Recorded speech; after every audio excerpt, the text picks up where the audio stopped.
Good afternoon, everyone. It's June 7th, 2019. Alright, so a couple of people have mentioned in my comment section silent ends for quiet wars. And so I decided to go ahead and go back and revisit the website for that, stopthecrime.net, and dig around and see what I could find. So here I am. And 3 city-states that control the whole world and their roles. This is from DigiGod.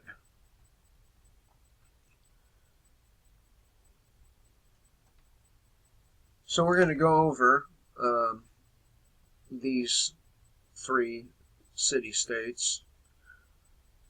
City of London, Vatican, and Washington, D.C.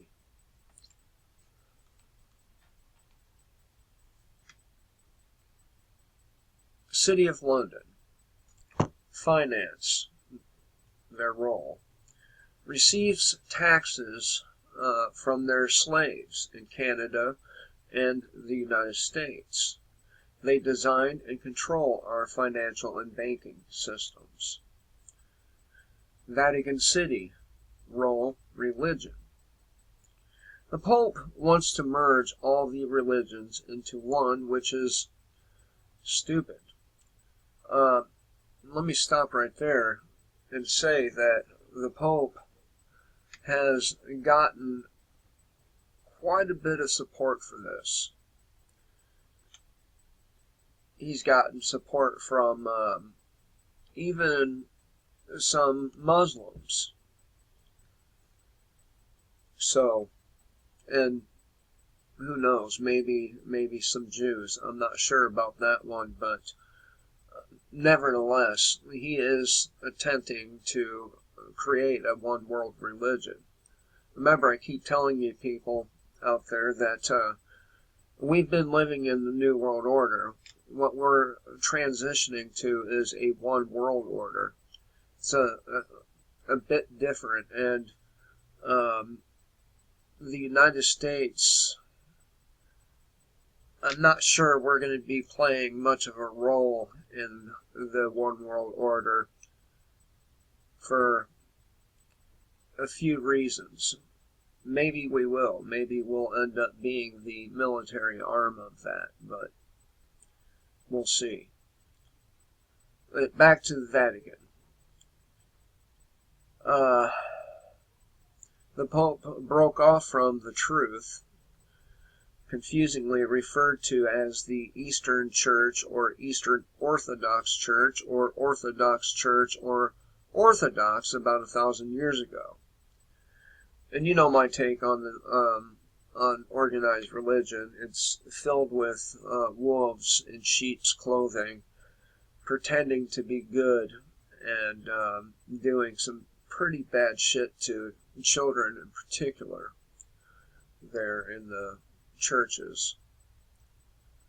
And probably a lot of the financial people are that way as well. I mean, look at Harvey Weinstein. Washington, D.C., their role is military, death camps, and stacks of black coffins, plastic black coffins, that can hold 6 to 10 bodies each, are piled up in a long train-like fashion as far as the eye can see in the United States today. These 3 are sovereign corporate entities. They're not part of the countries they are located in. They have their own laws and identity, as indicated by their respective flags. London. We're going to get into a more specific detail here.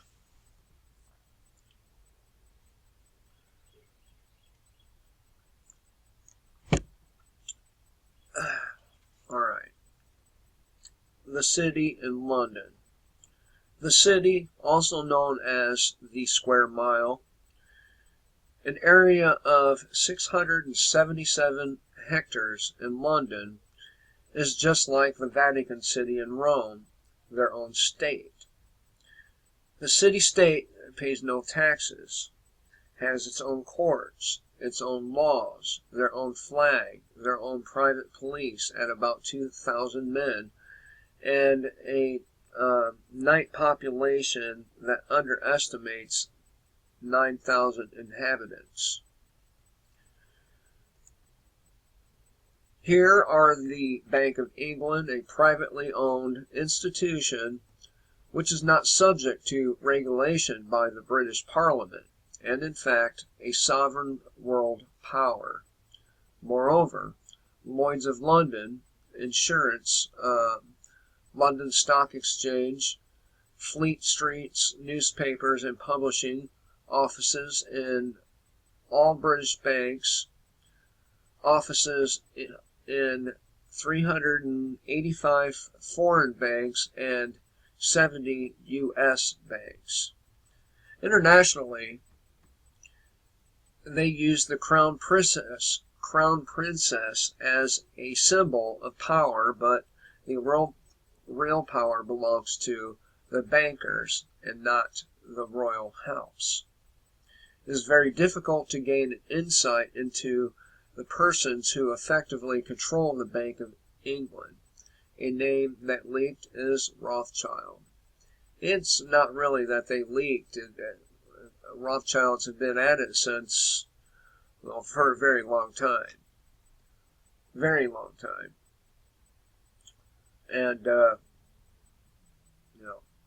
they gained control over all of the world's biggest banks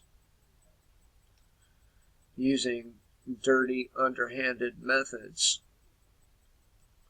But hey, it's okay. It's the Rothschilds, right? Let me see. Where did I leave off here? Right.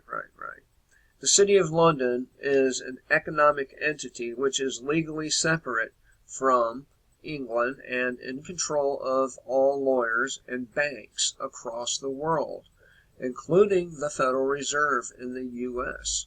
The city is also the English seat of the world's Freemasonry, with the United Grand Lodge of England as the center. Washington, D.C. The flag of Washington, D.C. has 3 red stars, one for each city-state in the empire. This empire ruled the world economically through London's city, militarily by the District of Columbia, and spiritually by the Vatican. The Constitution for the District of Columbia operates under a tyrannical Roman law known as Lex. Let me make sure I get this right. Lex Fori, and has no similarities to the U.S. Constitution.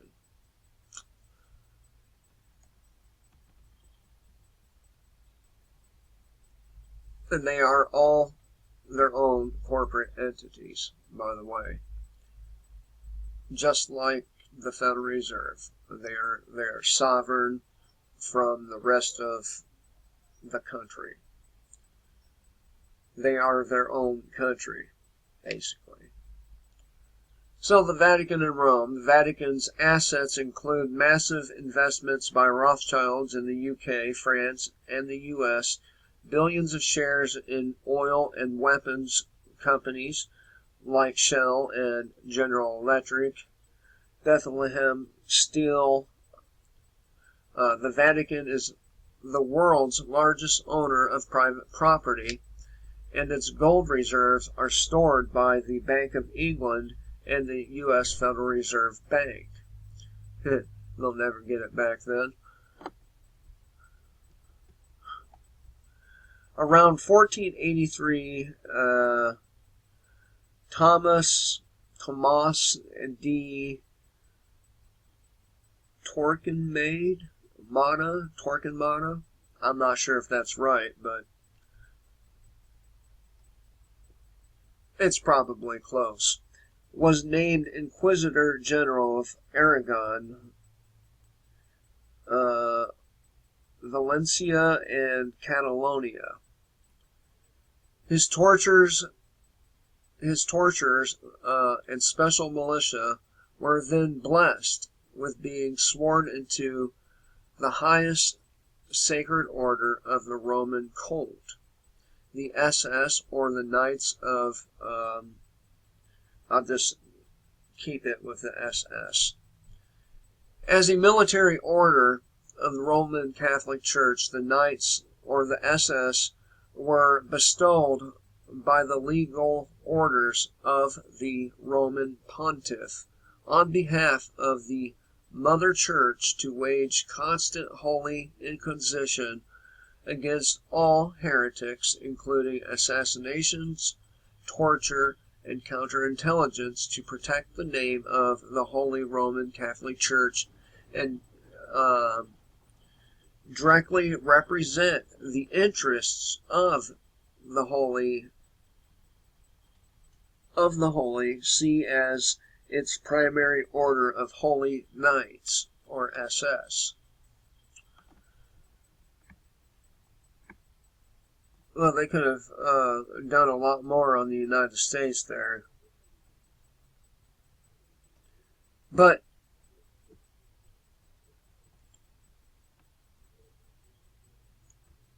the Vatican, the United States, London,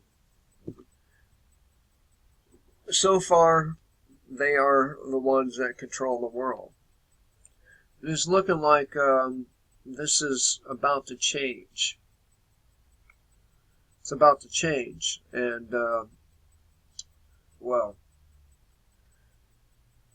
it's going to involve warfare of all kinds. And after the war, as planned by Zionists, among others, the people of the world will beg for a one world government. You keep hearing people say the New World Order is close, the New World Order is close. It's not the New World Order, it's close. It's the One World Order that's close.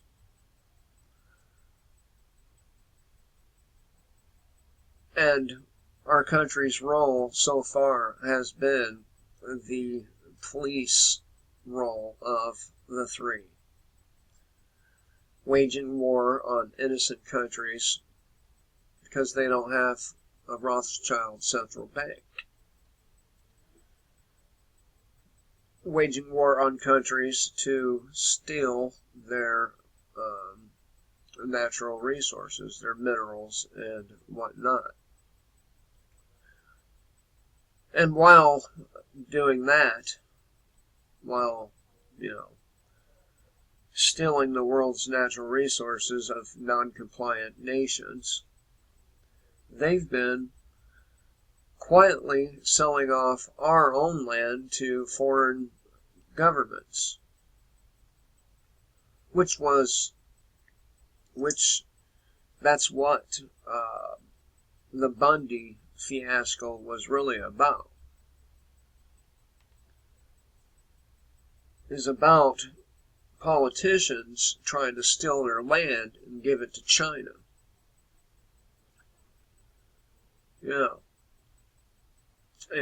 Hillary Clinton comes to mind,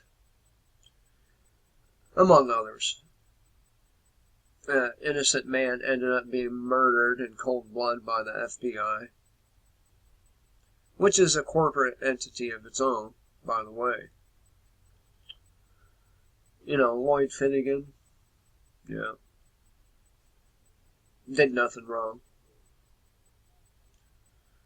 but was gunned down by the FBI nonetheless. Like so many others, gunned down by the law enforcement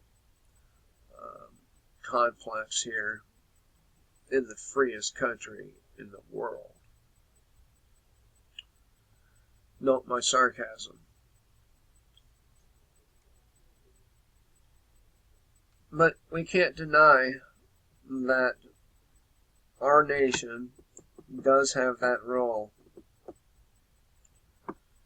So, you might want to keep that in mind when you're dealing with the police. You might want to keep that in mind when you foolishly go give consent by voting. You might want to keep in mind that their intentions for you are all written down. And none of them are good. None of them. So, keep on voting.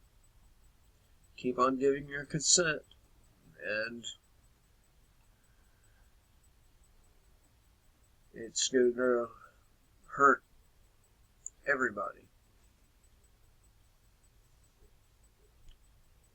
Everybody. Innocent, not innocent, women, children. It already is starting to. I mean, really hurt. You're going to see it hurt really bad. Starvation, disease, war. Yep. So what do you think about that? You look forward to these things? Anyway, this is at stopthecrime.net, and they talk a lot on this website about silent weapons for quiet wars, and a short little synopsis on what that is all the stuff that kills you quietly.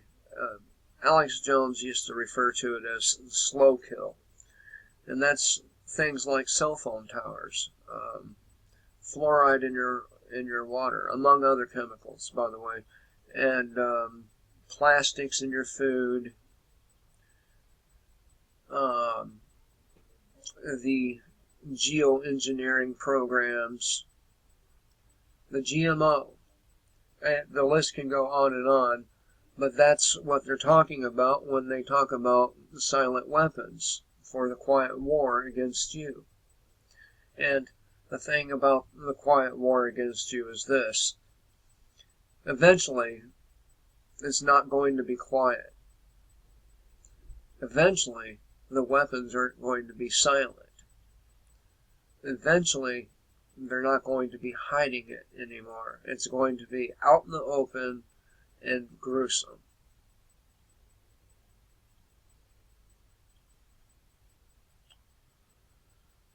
That's what failing empires do. We have factions of people in this country who are, or who subscribe to the communist doctrine, which means, and they're trying to get control, and some of them are already in the government, which means if they get control fully, then we have a purge similar to,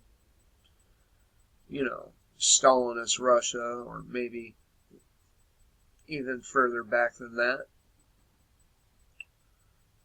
And it's not that far away. If they get it, if you people go out there and vote for these fucking psychos, these serial killers, these baby rapers, these thieves, liars, these murderers, come the 2020 election,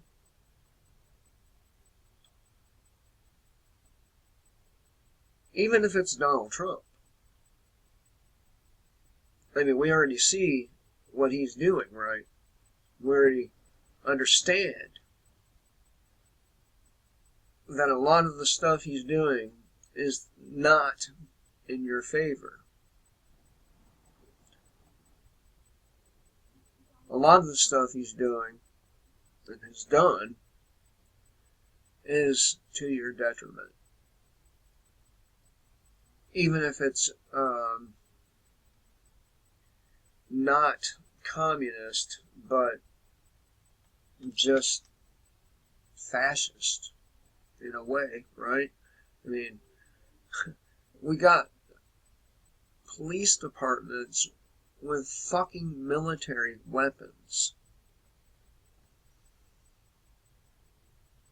So, and they pretend to be just like the military a lot of places.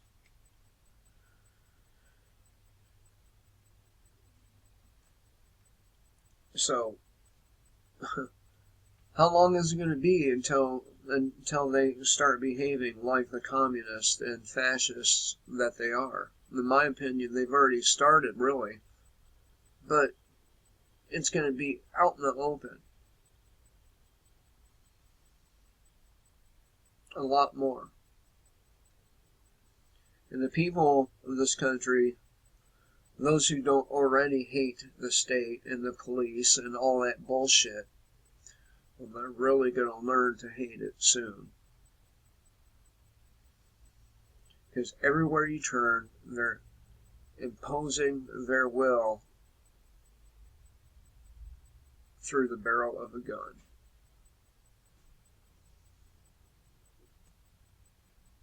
And you have nowhere to run. You can run to Poland and